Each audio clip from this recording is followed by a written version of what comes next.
Tadi kita bercerita tentang KJ yang akan kemungkinan dipecat. Tapi saya rush sebab saya ada meeting malam tadi kan. Saya ada meeting, so saya tak sempat nak cerita panjang. Cuma apa yang saya boleh kata dan nyatakan bahawa dalam apa yang berlaku kepada dalam UMNO sekarang ini, macam juga saya cakap petang tadi, ini merupakan satu dia ada pro dan con lah. Bagaimana sikap tegas. Orang kata tegas, tapi saya kata ini diktator. Sikap diktator. Dan jangan lihat dalam konteks negatif. Jangan lihat dalam konteks negatif. Sikap diktator Zahid ini bakal, ini saya kata, saya ulang balik, bakal menyelamatkan UMNO.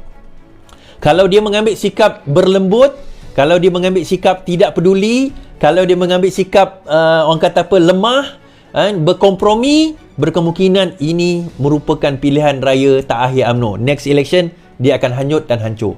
So Zahid kena ambil tindakan ini. Dan kita nampak sekarang kenapa Mahathir dulu bersikap diktator di dalam UMNO, sehingga UMNO berada di tempat yang sehingga amat tinggi pada waktu itu, dan dia pun memerintah selama puluhan tahun. Kita pun tahu perkara tersebut. Namun begitu, tindakan ini adalah satu tindakan yang sebenarnya bertujuan menyelamatkan UMNO daripada menghadapi masalah. Kenapa masalah yang bagaimana, tuan-tuan? Masalahnya UMNO semakin lemah sekarang ini.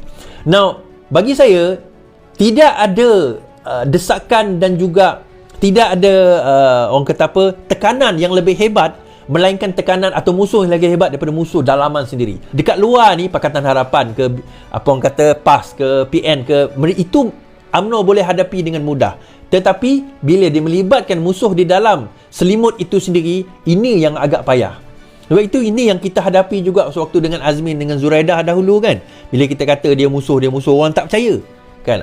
Tapi lepas tu bila dah berlaku, baru orang nampak apa yang saya dan rakan-rakan lain masa tu cerita pasal musuh dalam selimut ni. So sekarang ini kenapa? Apa masalah KJ itu? Saya kata dalam live saya hari itu, bahawa KJ ni ini merupakan penghujung karier, berkemungkinan penghujung political career Khairy Jamaluddin. Ini penghujung karier political Khairy Jamaluddin, kecuali dia sanggup untuk nak follow dan abide kepada apa sahaja keputusan dan juga arahan dan juga permainan atau bermain dengan rentak yang dimainkan oleh Zahid. Selain daripada itu, dia akan ada masalah. Terima kasih bagi Kif. Dia akan ada masalah. Kenapa? Dia sudah mula nampak lantang. Pertama, saya kata nak bunuh karier dia hantar kat Sungai Buloh. Bila dia hantar kat Sungai Buloh, sepatutnya kalau dia kekal dekat Rembau, dia boleh menang. Kalau kekal dekat Rembau, memang dia boleh menang, insya-Allah. Tapi bila dia hantar dekat Sungai Buloh, itu kawasan Selangor, itu memang nak bunuh karier Khairy Jamaluddin lah, kita kata. So bila dia kalah, dia mula mengkritik apa yang berlaku.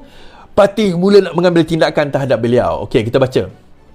Zahid, Najib KJ pensabotaj parti lain diputuskan esok. Kita perasan perkataan KJ dan pensabotaj parti. Disekalikan perkataan itu. Mesyuarat Majlis Tertinggi MKT UMNO esok akan menentukan nasib Khairy. Esok 27 bulan lah. Dan ahli UMNO lain yang didakwa mensabotaj parti pada pilihan raya umum yang lalu, kata Ahmad Zahid. Presiden UMNO itu memberitahu pemberita hari ini bahawa dia akan menjadi sebahagian daripada operasi pembersihan parti seperti yang telah dijanjikan semasa Perhimpunan Agung UMNO parti 2 minggu lalu. Untuk dia secara individu tak penting. Saya kata pada PAW baru-baru ini kita akan lakukan pembersihan secara besar-besaran. You see perkataan pembersihan. Termasuk mereka yang sabotaj parti dalam PRU lalu, termasuk yang menembak kaki sendiri masa PRU lalu diadakan. Zahid menjawab soalan sama ada MKT UMNO dalam mesyuarat yang dijadualkan esok akan membincangkan tindakan tata tertib terhadap Khairy yang merupakan pengkritik keras Presiden UMNO itu. Khairy yang merupakan bekas Presiden UMNO baru-baru ini memuji ahli UMNO yang telah memfailkan laporan kepada ROS berhubung keputusan untuk tidak mempertandingkan dua jawatan teratas dalam pemilihan parti. Zahid bagaimanapun enggan mendedahkan berapa ramai ahli parti yang dikenal pasti sebagai pensabotaj sekarang ini. Bila saya kata kita buat secara besar-besaran, maknanya ada orang lain, insya-Allah. Jadi siapa yang rasa dia buat salah atau belum rasa apa-apa, esok dia rasa. Tapi saya tidak boleh beritahu anda jumlah sekarang. Ia tidak akan menjadi satu strategi jika saya mendedahkan kepada media. Saya perlu embargo semua maklumat sehingga tiba masanya untuk saya umumkan.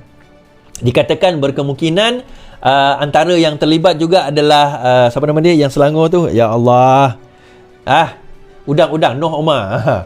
Dalam maklum balas segera, Khairy menyiarkan kenyataan Instagram story menyatakan bahawa bahawa mempunyai perbezaan pendapat dengan pimpinan parti tidak sama dengan tidak setia kepada parti. Mempunyai perbezaan pendapat dengan pimpinan parti dan menyeru semua menghormati proses demokrasi tidak bermakna tidak setia kepada parti. UMNO milik semua parti, bukan majlis tertinggi. Tahlil Khairi juga mengulangi kesetiaannya kepada UMNO dan menolak tawaran PN dan PAS untuk menyertai parti berkenaan. Saya berterima kasih kepada PAS atas tawaran menyertai PN, tetapi saya mesti setia sebagai ahli UMNO. Ini berlaku selepas naib Presiden Ahmad Samsuri Mohtar dilaporkan PAS bersedia menerima mana-mana ahli pimpinan politik atau individu dalam kumpulan mereka yang berkongsi agenda untuk rakyat. Okey, sementara itu dalam sidang media, Zahid terus diminta mengulas mengenai kenyataan Dewan Ulama PAS yang mendakwa dia telah memutarbelit kenyataan Presiden PAS yang baru-baru ini mengenai sedekah. Okey, yang tu kita tengok lain. Okey, PAS PN sedia buka pintu buat Khairi. Belum ditentukan statusnya ahli UMNO, sudah ada pintu yang terbuka buat Khairi Jamaluddin. Jika dia ditakdirkan dikena tindakan oleh UMNO. Hari ini salah seorang pembina kanan PAS, bekas menteri dan ketua pemuda UMNO boleh menyertai mana-mana parti dalam Perikatan Nasional.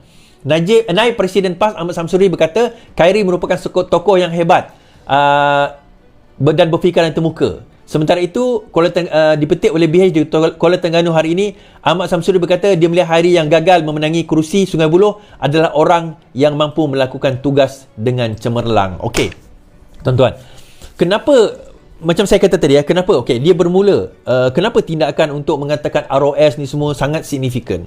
Dia sangat signifikan sebab pernah berlaku dalam UMNO pengharaman UMNO tahun 1980-an dahulu, bermula dengan beberapa orang, 11 orang tak salah yang membawa petition kepada ROS menyatakan bahawa UMNO pada waktu itu tidak melaksanakan pemilihan ataupun mesyuarat bahagian ke pemilihan bahagian, menyebabkan UMNO diharamkan.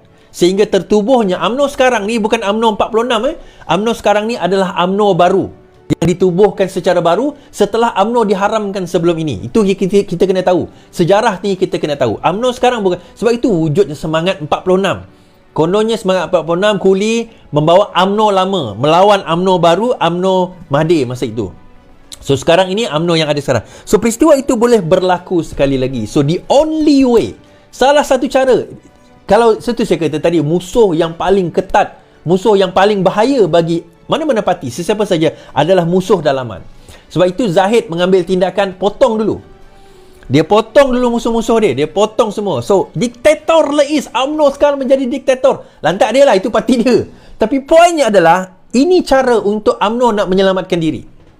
Kalau UMNO nak kuatkan diri dia, Zahid kena bersikap diktator macam ni. Dan dia kena potong dulu musuh-musuh dalaman untuk dia nak bawa parti UMNO ni ke hadapan. Saya bercakap bukan dalam konteks seorang ahli parti keadilan. Saya bercakap sekarang ni dalam konteks seorang penganalisa politik. Kenapa pentingnya Zahid sekarang ini kena bertindak sebagai seorang diktator. Dia bukan setakat untuk menyelamatkan kedudukan dia sebagai presiden, itu yang utama. Kedua, dia kena buat comeback. Dia orang UMNO kena buat comeback, terutama bila kita sebut UMNO, Barisan Nasional lah, kena buat comeback kembali dalam masa 5 tahun akan datang.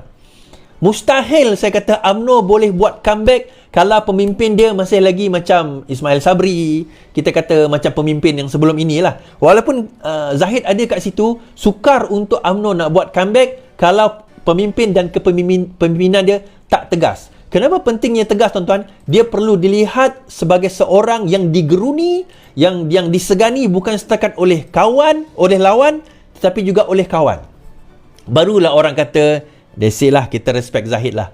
Walaupun macam tu, tindakan yang dia buat adalah tindakan yang memang akan mengembalikan. Ini bukan sebab UMNO berada dalam kerajaan perpaduan, saya kata macam ni. Dalam kerajaan perpaduan ini, itu cerita lain. Tetapi kalau kita nak lihat, ini situasinya sekarang ini. Dan kalau Zahid mengekalkan momentum sebegini, ada kemungkinan besar UMNO boleh come back in the next election. UMNO boleh come back in the next election. Jadi parti-parti lain kena bersedia, termasuk Pakatan Harapan kena bersedia. Ada kemungkinan tak ada gabungan lagi, kemungkinan akan bertembung lagi.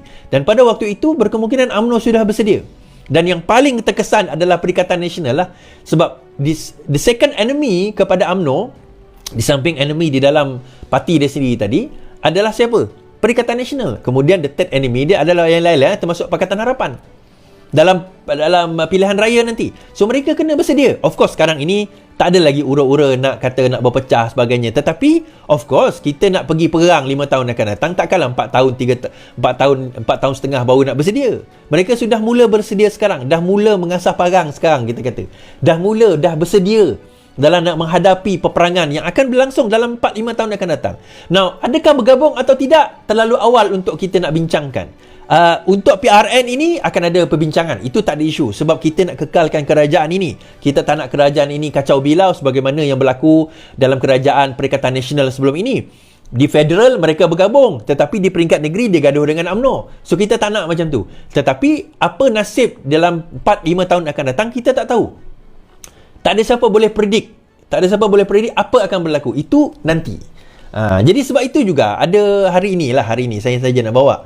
Apa orang kata, bila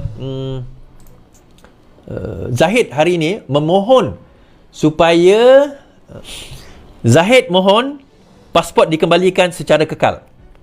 Kuala Lumpur, Datuk Seri Ahmad Zahid hari ini memohon Mahkamah Tinggi mengembalikan pasport antarabangsa miliknya secara kekal secepat mungkin bagi membolehkan dia menjalankan tugas rasmi sebagai timbalan Perdana Menteri dengan lancar. Menurut Ahmad Zahid, beliau membuat permohonan itu dengan niat baik bona fide yang hanya bertujuan memohon kebenaran bagi pelepasan pasport antarabangsa supaya mendapat menjalankan tugas rasmi. Pasport itu sebelum ini diserahkan dan berada dalam simpanan mahkamah sebagai syarat jaminan tambahan setelah beliau didakwa dengan 47 tuduhan rasuah, pecah amanan dan pengubalan wang haram dana Yayasan Akal Budi yang kini dalam peringkat bela diri.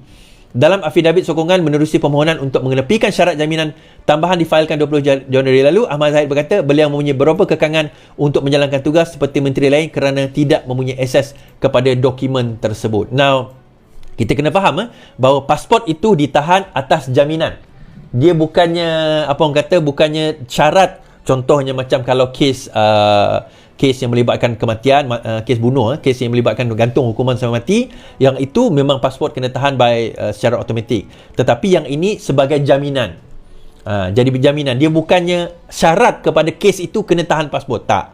Dia berbeza, dia ada setiap kes ni berbeza. So dalam kes ini bagi saya itu kalau sekadar hanya jaminan, bagi balik je lah, tak ada isu pun. Sebab dia jaminan kan. Kemudian dia nak lari ke mana?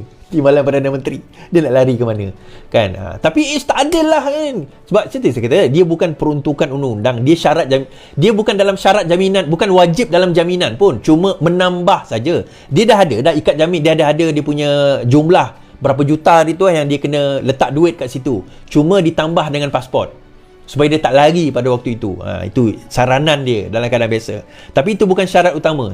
Duit jaminan tu pun dah ada dekat situ. Dan kes ini dijangka pada bulan Januari-Februari ni. Akan berterusan. Saya tak tahu sekarang ini makin ada delay-delay. Biasalah mahkamah ni dia akan ada dia punya ni. Saya punya kes pun saya tak tahu bila nak panggil ni kan. Sepatutnya Disember itu dia tunda pada Januari pun saya tak dengar berita lagi. Jadi saya pun tak tahu. Semua macam delay sekarang ni. Jadi tak apalah. So daripada poin tadi saya nak kata dia bukan satu kewajipan dalam peruntukan undang-undang. Yang tu kalau ada, maka tak fair untuk bagi balik pada dia. Dia hanya jaminan tambahan. So kalau jaminan tambahan, bagi saya tak ada masalah. Sebab dia ada duit jaminan. Berapa juta itu dia letak sebagai jaminan. Yang ini hanya jaminan tambahan. Okey, sebelum saya menyentuh soal kita dah habis isu Zahid ni kan.